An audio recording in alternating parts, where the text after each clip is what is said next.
Magandang araw sa inyo kasipag. Welcome to my YouTube channel, Rogin Mix TV. Mga tips para sa pagtanda natin. At bago yan, intro muna tayo.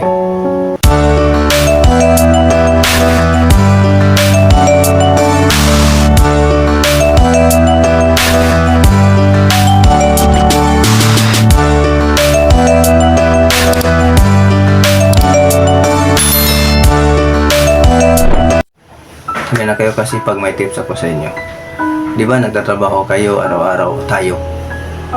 So ang pera natin napunta lang sa pagkain, at napunta din sa barkada, napunta din sa walang naipon, wala lahat. Kaya may tips ako sa inyo na simple. Punta kayo sa SSS kung wala pa kayong SSS. Kahit kunti, magbayad kayo doon. Kasi pagtanda natin, pagtanda mo, magiging pensioner ka someday. Hindi mo lang akalain. Kaya huwag sayangin ang panahon habang bata pa. Kasi importante sa tao na may insurance talaga.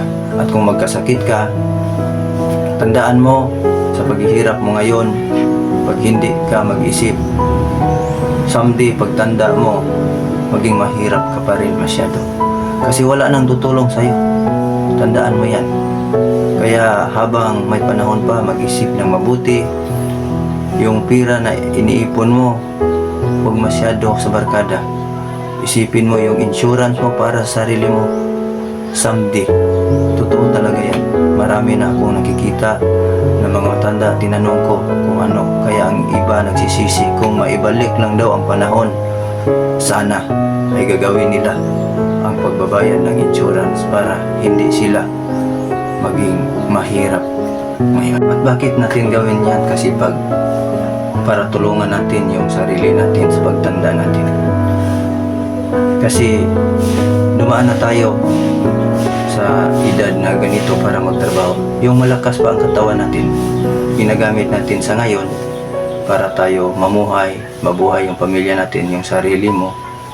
At yung pagtanda na ay hindi mo na kaya magtrabaho. Totoo talaga yan. Mahina na yung katawan natin. So, wala na. Ang nakalipas ay nakalipas. Pagsisisi na lang yung nasa isip natin. Kung pwede pa maibalik ang panahon, sana ay pwede pa natin magawa. Pero kung hindi naman yun talaga mabalik, so wala na tayong magawa.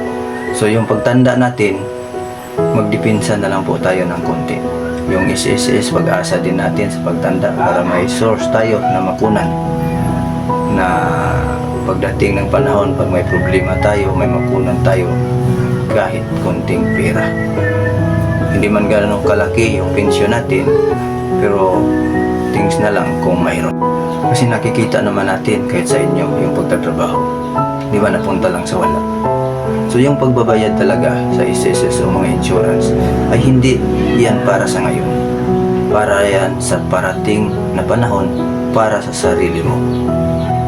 Kasi pagtanda talaga, ulitin ko, hindi na natin ma-recover ang mali. Mahina ng katawan natin. Kaya ngayon pa lang, mag-ipon ng kahit konti. Kasi importante yan sa pagtanda natin. Kasi wala nang lakas tayo sa sunod na panahon o darating na mga taon. Kasi patanda na tayo. Kaya wag kang komportable sa iyong sarili kasi pag tandaan mo, kahit anuman ang nasa iyo ngayon, nawalan pa nga ng tubig ang malaking sapa. Kaya importante yung insurance talaga para sa sarili. I hope sa kunting sharing na to, may natutunan kayo kahit kunti. Ikaw, ako, at sino man ay someday we are one. Mabuhay po tayong lahat.